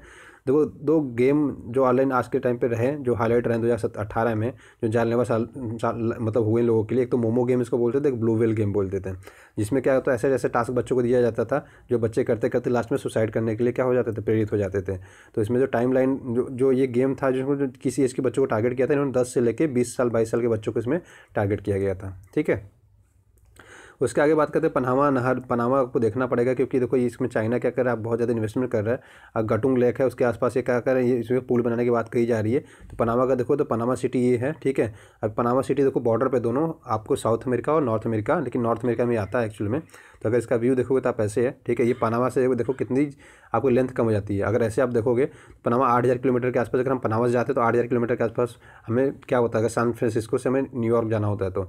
अदरवाइज अगर हम ऐसे पूरा घूम के जाएँ तो यही लेंथ कितनी हो जाती है, 2,900 किलोमीटर के आसपास जाती है। तो आप देख रहे हो लगभग 2.5 गुना के आसपास हो जाती है, 8×2=16, लगभग 2.5 गुना के आसपास इसकी लेंथ हो जाती है। तो ये बहुत ज़्यादा इंपॉर्टेंट हो जाता है, ठीक है, पनामा के लिए और पनामा के व्यापार के लिए, ठीक है। इसको आप याद रखिए, कोलोन को जोड़ता है पनामा सिटी से। तो कभी पूछ लिया जाएगा कि पनामा कैनाल किसको किसको जोड़ता है, तो कोलोन से पनामा सिटी को जोड़ता है। तो आप ये भी याद रखिएगा, ठीक है। और कैरिबियन सी को गल्फ ऑफ पनामा से जोड़ता है, ठीक है। इधर कॉलोनी कैरिबियन सी है, इधर गल्फ ऑफ पनामा है, ठीक है। तो आप याद रखिएगा, ये आपके लिए एग्जाम पॉइंट ऑफ व्यू से थोड़े से इंपॉर्टेंट हो जाता है, इसलिए मैंने इसके बहुत सारे क्या क्या इमेजेस डाल दिए। ट्रेन 18 याद रखिएगा कि क्या है, ये आपका सबसे तेज़ इंडिया में चलने वाला है। और सबसे पहला ट्रेन कहाँ से कहाँ, दिल्ली से वाराणसी तक स्टार्ट किया गया है। तो आपको ये भी याद रखना है कि दिल्ली से वाराणसी के लिए स्टार्ट किया गया है। और दूसरा ये है कि आधुनिक इंजन रहित हैं। तो आपको ये पॉइंट्स याद रखना है जो एग्जाम पॉइंट ऑफ व्यू से इंपॉर्टेंट है। इसका व्यू दिखा दे रहे हैं, देखो ये ट्रेन अंदर से कैसे दिखती है, चेयर बहुत ही आलिशान है। प्लस आप इसको चाहो तो खिड़की की साइड घुमा भी सकते हो, ठीक है। यहाँ पे देखो स्पेस दिया गया है, कि इसलिए स्पेस दिया गया कि जो लोग देखो दिव्यांग लोग हैं उनके व्हील चेयर वगैरह रखने के लिए, उनके लिए भी सुविधा को इसमें ध्यान में रखा गया है, ठीक है। और उसका G-7A की बात करें, देखो ये वायुसेना के लिए क्या होगा, छोड़ा गया था। तो इस तरह से क्या होगा, भारत के तीनों सेनाओं के लिए, जल सेना, थल सेना, वायुसेना, सबको उन्होंने क्या किया, एक एक करके उन्होंने GSLV देखो 7 हमने छोड़ा था, फिर उसका 6 छोड़ा था और 7A छोड़ा G-SAT। ये क्या करें, ये तीनों सेटेलाइट्स हम क्या करें, तीनों सेटेलाइट्स हम एक एक करके एयरफोर्स, नेवी और आपका आर्मी के लिए हमने दे दिया है, ठीक है। तो आप ये पॉइंट्स याद रखें हमने किसके लिए छोड़ा है ये। तो आप याद रखें एयरफोर्स के लिए हमने हेल्प के लिए ये छोड़ा है क्या, G-SAT 7A, ठीक है। चलिए आगे बढ़ते हैं दोस्तों। तो लगभग देखो इसको एंग्री बर्ड भी नाम दिया है, तो आप ये भी पॉइंट्स याद रख सकते हैं, ठीक है। अब भर रहा है अंटार्कटिका ओजोन छिद्र, ठीक है। तो आप याद रखिएगा, तो अगर ये बात करें, देखो ट्रोपोस्फीयर आपको लगभग 15-16 किलोमीटर के आसपास होता है। उसके बाद ओजोन लेयर जो आता है स्ट्रेटोस्फीयर में आ जाता है। इसकी जो लेंथ होती है लगभग 20 से 30 किलोमीटर होती है उस स्ट्रेटोस्फीयर में। तो जितने वायुमंडलीय घटनाएं होती हैं सारी की सारी इधर होती हैं, ठीक है। तो आपको ये याद रखना है, और वायुमंडलीय घटनाएं भी सारी यही होती है, इसके ऊपर कुछ होता नहीं है। मेजोस्फीयर मध्य, जिसको मध्य दूरी बोलते हैं, ठीक है, थर्मोस्फीयर और एक्सोस्फीयर, ठीक है, आयनमंडल, बाह्यमंडल, ठीक है। तो इस ये पे संचार सैटेलाइट्स होते हैं, यहाँ पे संचार सैटेलाइट्स होते हैं, ये सारी चीज़ें इधर होती हैं। तो आपको ओजोन लेयर आप याद रखिए कि स्ट्रेटोस्फीयर में होता है। तो आपको ये एग्जाम पॉइंट ऑफ व्यू से इंपॉर्टेंट हो जाता है कि ओजोन लेयर कहाँ पे होती है, तो स्ट्रेटोस्फीयर में होता है, ठीक है। इंग्लिश में नाम याद रखिए क्योंकि बहुत बार पूछे जाते हैं ये। गल्फ ऑफ मन्नार पाक वे कहाँ है, भारत और श्रीलंका के बीच में। जाफना इसका नॉर्थ मोस्ट पॉइंट है। इसका जो राष्ट्रपति मैत्रीपाल सिरिसेन है, और PM कौन है, रानिल विक्रमसिंघे हैं, ठीक है। महिंदा राजपक्षे से इनकी बहुत ही लड़ाई चली, फिर आगे फाइनली ये क्या है, राष्ट्रपति बने। अब स्टेट्स की बात करें तो सारे स्टेट्स आप देखा करिए, ये जितने भी स्टेट्स लगे हैं आपको ये बहुत अपने भारत के बारे में तो अपने एटलीस्ट क्या होना चाहिए, पता होना चाहिए कि आप जिस देश में रहते हो उसकी हर चीज़ के बारे में आपको एटलीस्ट पता होना चाहिए। मालदीव देखो हमने देख रखा था, ठीक है, मालदीव ये यहाँ पे है। आगे बढ़ते हैं, देखो ये 10 राज्य मैंने ऐड कर रखे इसमें, जो पिछले हमने डिस्कस भी किए थे। तो इसमें याद रखना कि आप कौन कौन से गवर्नर कौन है यहाँ का, और इसके डांस, ये दोनों इंपॉर्टेंट हो जाता है। बिहार का लालजी टंडन, उत्तराखंड बेबी रानी मौर्य, केसरीनाथ त्रिपाठी, हरियाणा सत्यदेव, राजस्थान कल्याण सिंह, BP सिंह, ठीक है, आप यहाँ मुर्मू, यहाँ पे गुजरात ओपी कोहली और राजस्थान जम्मू कश्मीर में आपका सत्यपाल मलिक। तो इसका तो गवर्नर आपको याद रखने हैं। उसके बाद डांस की बात करें तो झुमरी, घरवाली, धोनी, रागिनी, घूमर, कवलियाई, ठीक है, गिद्दा, भांगड़ा, झूमर, गरबा, डांडिया, धूमल, ये सारे मैंने एक एक करके लिख रखा है, जिसको आप खुद से पढ़िएगा इस चीज़ को, ठीक है, क्योंकि खुद से पढ़ेंगे तो आपको लॉन्ग तक याद रहेगा। बाकी हम डेली रिवीजन तो इसका करते ही हैं, ठीक है ना। तो चलिए आगे बढ़ते हैं। अब मन की बात करें देखो, मन की बात में भारत प्रधानमंत्री मोदी जी ने आयुष्मान भारत की बात की थी, वो आपके लिए इंपॉर्टेंट है, ठीक है। स्टैच्यू ऑफ यूनिटी की बात की थी, वो इंपॉर्टेंट है। आप इस चैंपियन ऑफ द अर्थ का अवार्ड मिला था आपको, ये इंपॉर्टेंट है। इंटरनेशनल सोलर अलायंस की बात की थी, आपके लिए इंपॉर्टेंट है। इसका हेडक्वार्टर भी कहाँ पे, गुड़गांव में है। भारत का पहला अंतर्राज्यीय जलमार्ग चालू किया गया कहाँ से, वाराणसी से हल्दिया, मतलब यूपी से पश्चिम बंगाल तक के लिए। बोगीबिल की बात की गई, देखो बोगीबिल हमने पढ़ लिया। सिक्किम पहला देश बना जो एनआरसी कराया, और आपको सिक्किम बोल रहा हूँ, असम ने। और सिक्किम में क्या हुआ, क्यों क्या क्या एयरपोर्ट खोला गया, कहाँ 100 एयरपोर्ट खोला गया सिक्किम में, तो आपको याद रखना है, ठीक है। इसलिए मैंने पिंक कलर से जो किया वो इंपॉर्टेंट है। द पॉजिटिव.com और द yourstory.com और संस्कृता भारती, ये सारे क्या है, ये पॉजिटिविटी फैलाने के लिए, एक यंग इनोवेशन के लिए, संस्कृत सीखने के लिए है, ठीक है। उसके बाद यूनेस्को ने कुंभ मेले को वर्ल्ड हेरिटेज के सिटी के उसमें वर्ल्ड हेरिटेज इंटेजिबल कल्चर के नाम से इसको क्या क्या इसमें डाल दिया है, तो आपके लिए इंपॉर्टेंट हो जाता है। यूनेस्को मैंने पहले ही बता दिया आपको। कुंभ का थीम याद रखिएगा, चलो चलो कुंभ, चलो चलो कुंभ, ठीक है। तो कुंभ का ये थीम याद रखिएगा। 26 जनवरी गणतंत्र दिवस समारोह पे आपको पता है कि प्रधानमंत्री, हम अपने देश के राष्ट्रीय बापू जिसको हम बोलते हैं महात्मा गांधी, देखिए राष्ट्रपिता, इनकी 150वीं जयंती हम मना रहे हैं। तो इनके उपलक्ष्य में हम किसको बुला रहे हैं, इसमें दक्षिण अफ्रीका के आपको राष्ट्रपति को बुला रहे हैं, ठीक है। सिरिल रामाफोसा को बुला रहे हैं एज ए अतिथि, ठीक है, गेस्ट के रूप में हम इनको बना रहे हैं। बापू की 150वीं जयंती जब मना रहे हैं हम, तो ठीक है। आगे बढ़ते हैं। तो सरदार पटेल पुरस्कार की बात करेगी। सरदार पटेल पुरस्कार को दोस्तों मैंने आपको बता दिया, ठीक है। सरदार पटेल पुरस्कार मैंने बताया था कि जो आपको राष्ट्रीय एकता के लिए जो भी काम करते हैं, चाहे आप एक एज ए पर्सन काम करते हो, चाहे एक लेडी काम करती हो, चाहे एज ए मेल काम कर रहे हो, या एज ए कोई संस्था काम कर रहे हो, अगर आपने अच्छा काम किया तो आपको इसके लिए पुरस्कृत किया जाएगा। गुरु तेज बहादुर सिंह के शहीद होने के बाद गुरु गोविंद सिंह को 9 वर्ष की अल्पायु में गुरु का पद दिया गया। देखो ये भी हाईलाइटर रहा है, ठीक है। तो इसलिए आपको मैंने गुरु तेग बहादुर भी डिटेल डेली में हम पढ़ते हैं। उसके बाद हम गुरु गोविंद सिंह की बात डेली हम करते हैं, ठीक है। तो वो भी हम रिवीजन फैक्ट में दोनों डेली लेते हैं उसको। FSSAI ने देखो ईट राइट इंडिया के नाम से एक पहल चलाई है। उसमें क्या है कि आप देसी तरीके से क्या करते हो, सारी चीज़ें पढ़ सकते हो। मतलब देसी तरीके से इनमें से अगर आप हल्दी ला रहे हैं तो गर्म पानी करिए, उसमें पानी डाल दीजिए। अगर हल्दी पूरी बैठ जाए तो उसका मतलब मिलावटी है, ऊपर तैर रहा है, या पूरा घुल जाए तब अच्छा है, ऐसा कुछ समथिंग उन्होंने पहल निकाली थी। तो आप ईट राइट इंडिया FSSAI की वेबसाइट पर जाकर वहाँ से देख सकते हैं, घरेलू नुस्खों के तहत, ठीक है। तो दोस्तों आज की वीडियो में बस यहीं तक हम रखते हैं, ठीक है। आशा करता हूँ दोस्तों आपको वीडियो पसंद आया होगा, ठीक है। लगभग 51-52 मिनट का वीडियो हो गया। तो मेरी कोशिश थी कि मैं आप लोग को सारी डिटेल्स में पूरी सारी चीज़ें दे पाऊँ, ठीक है। तो यही है, पूरे मैंने दिसंबर मंथ का पूरा 1 घंटे में पूरा रिवीजन करने की कोशिश की। और प्लीज़ आप इसको रिवाइज करते रहिएगा। लास्ट टाइम में जो आपका एग्जाम होगा ना, इसमें आपकी बहुत हेल्प करेगा, ये बहुत ज़्यादा हेल्प करेगा। इसकी PDF मैं डिस्क्रिप्शन लिंक्स में डाल दूंगा, प्लस बुक की डिटेल भी जाऊँगा। जिसको बुक खरीदना हो प्लीज़ बुक वगैरह खरीद कर पढ़ाई अभी चालू कर दीजिए। बहुत टाइम नहीं रह गया, 5 महीने रह गए एग्जाम को, ठीक है। तो लोगों में प्यार बांटते रहिए, खुश रहिए, ठीक है। तो हैव ए नाइस डे दोस्तों, thank you so much, have a great day, God bless you all, thank you.